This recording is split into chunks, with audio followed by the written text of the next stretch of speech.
It's always great to be able to welcome a friend to the set here in Harvest, and we've got a great friend with us, John Bevere. And John, we were just reminiscing about how long we've known each other, and we were actually a lot younger. We were kids. We've known each other a very, very long time. Well, I was in my 20s when we first met. Right. Well, I would have put me in about the same age. I don't know. I'm not that much older than you, but you know, over the years, you and your wife, Lisa, have had an amazing ministry where you started out working with others, and now you've got your own dynamic ministry going on around the world. And, you know, tell us a little bit about the progression. I want to talk, we've got this fantastic book we're going to talk about a little later on in the program today, right, too, Extraordinary. But I want to establish more of the foundation about John Bevere and John Bevere Ministries and all that. You were attending Purdue. Attended Purdue, and I was playing varsity tennis, actually, on Purdue's team, and I was a Catholic boy. And a lot of great Catholics know Jesus, they're saved, but I was one who didn't. I had no personal relationship with Jesus. One of my fraternity brothers, who's a phenomenal athlete, I think he was like all-state Indiana in football, baseball, and all conference in basketball. Wow. So he had sports was my life. And I always noticed at the fraternity parties, he just had a 7-Up, and he would stay until we all got plastered, drunk, and then he'd leave. He'd kind of slip out. And he came up to my room and shared the 4 spiritual laws with me.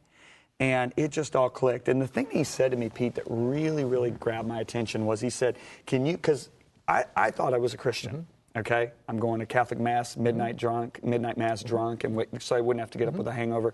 So he was so smart. He said, can you tell me about the President of the United States? I said, yeah. I said, Jimmy Carter, his wife's Rosalind, he's a peanut farmer. He said, that's good. He said, can you tell me about Jesus? I said, yeah. He was born of a virgin. He died on a cross, had 12 apostles. And he said, do you know President Carter like you know your mother? I said, no. He said, what's the difference? I said, well, I've never met him. I said, I know my mom personally. He said, you know about the president, but you've never met him personally. I said, yeah. He said, do you know Jesus like you know your mother? And I'm telling you right there, it just hit me. And he said, John, God didn't create you to be religious, to go to church. He created you to have, first and foremost, a relationship with Him. And that's what did it. So I got saved, and I just on fire. I started an all-campus fraternity Bible study at Purdue. We had a lot of fraternity and sorority people getting saved. Well, I had 3 weeks left before I graduated, and I meet the wildest girl on campus. And I mean, she was unbelievably wild. I meet her the first day. All she's talking about is how she drank 16 beers the night, a few nights before. She was dating this guy and that guy. Her car was in a ditch, and I'm like, this girl's in another universe. And the Lord puts it in my heart to ask her out, because I'd made a commitment to the Lord. I said, I'm not dating another girl until you bring my wife. And so I asked her out. Well, at 1:30 in the morning on Purdue's campus, she gets saved. At 2:15, filled with the Holy Spirit. And she knew the next morning, I didn't know for several weeks, that she was going to marry me. Wow. And so that's how it all began. We got married. I'd never heard that about Lisa. That's amazing. Yeah, I mean, it was so funny. Her mom had been praying for her for years. And the next morning, her mom saw her and fell on the floor and started crying. I mean, Lisa didn't say anything. She just said, Mom.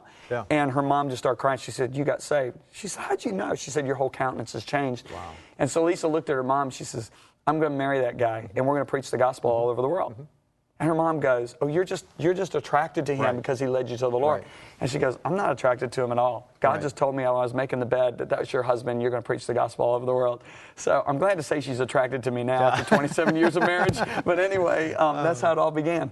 That's amazing. Yeah, it is amazing. And you're one of those on fire, go for it kind of guys. Oh, my goodness. How did you go from there to an international ministry like you have now? I mean, last night I was going through the website, and I'm going to find out a little bit about your schedule. And you were at Larry Stocksdale's in Baker, Louisiana, one of the fantastic churches in America, for Saturday and Sunday morning. Then you were in Wilmington, Delaware last night. You're here today. You're going to another taping later on today.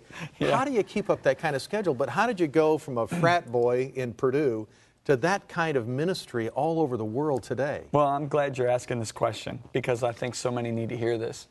What happened was I moved to Dallas, started working for Rockwell International and attending my local church, and I was faithful in my local church. I was an usher. I was doing detention ministry on the weekends. anywhere pastors wanted their kids to learn how to play tennis. So I started teaching the kids how to play tennis. So you just got involved. I got involved, and then the pastor approached me and said, we don't think we can afford you, but we need a personal assistant. Somebody will just take care of our personal needs so we can give our attention to the ministry. I said, you can afford me. So I took a several $1,000 a year pay cut, and I started driving the van for them, picking up their kids at school. And that's actually where we met the first time. That's right. Because you and your dad came in. There was an ice storm in Dallas. An ice storm in Dallas. And the church didn't want to have church. My dad was steaming at the hotel. He could have melted. He could have melted the ice all the way to the hotel. I got to be honest. Your dad was absolutely. T.L. Osborne and your dad were two of my absolute favorites. Because I took care of every known speaker in the world, because his church was very well known. And your dad, I remember the first time he came in, I hope I can be a little personal here. He gets in the van, he goes, he said, I don't want anybody 5 minutes late. That's the reason I fly this private plane, because time is important. Nobody's 5 minutes late or else I'm leaving. Right. I said, Dr. Summerall, have I ever let you down? And he looked at me, and your pilots were in the back going, who is this kid? But I said it respectfully, you know, and he goes, no. So the producer forgot, that's back when we had texts, forgot to text me when he was done with the last segment. So your dad comes running out and goes, you're late, you're late, you're late, take me to the airport. And he's laughing the whole time about it, you know. And I'm like, oh man, he nailed me. And but anyway, he came in on an ice storm. The service was canceled. Your dad was furious. So I called him to say, listen, we can't do the Bible school taping, because we were going to do about 8 hours of Bible school taping. And he goes, what is this? Word of faith or word of circumstances? I said, uh-oh. So I called up the pastor, and I said, look, he's not going to take no for an answer. So 3 of us showed up, your dad and you and me, and then, well, the 3 employees. I ended up having to be the floor producer, which I'd never done before, but we got it done, by golly. I loved your dad. He was he's just a tiger. A tiger in the spirit, and I loved it. You know, a lot of times you don't find that in the ministry today. You find, you know, a lot of times where a lot of ministries and ministers, they've gone soft. You know, if it's not delivered to them, if it's not brought to them, if it's not an easy deal, if the travel's not convenient, I'm not going to do it. Right. You know? Your dad was farthest thing from that, and that's what I learned. And that's what I look at you and your ministry. You're making a sacrifice. And one of the other things, we've got just a couple more minutes left in this segment, how do you keep it all together with, you've got a burgeoning ministry based in Colorado Springs, you've got a family of 4 boys, you just became a grandpa, congratulations. You've got a fantastic wife who has her own ministry going around the world. How do you keep it all together as a family unit, much less the CEO of a successful ministry? Well, that's what that book's all about. It's called Grace. Grace is God's empowerment in our life. Most of America doesn't understand that, Steve, because I'm going to explain that in the next segment. But you know, grace, people in America see grace as the forgiveness of sins, God's salvation, et cetera, et cetera. Well, in reality, God defines His grace as His empowerment. Grace gives us the power to do what we otherwise couldn't do in our own natural ability. And I look at, I'm on 21 years now of traveling. And people just sit there and shake their heads and say, how can you travel the way you've traveled for 21 years? I mean, I just got back from Moscow. I was speaking to 1,200 pastors. I was in Donetsk, Ukraine, speaking to a hockey stadium full of people. Then on to Italy, then on to Kiev, Ukraine, then on to Amsterdam, then on to Newark. I mean, this has all been in just the last couple of weeks. And I sit there and I go, how can any human being do this? It's because of the grace of God. And I am such an advocate and a passionate desire of the grace of God, because I understand that gives me the ability to be a better husband, better dad, better grandpa, better communicator of God's word, more effective minister. We can't achieve our destiny in our own strength. If we could, then we would share the glory with God, but God says, I'm not going to share my glory with anyone.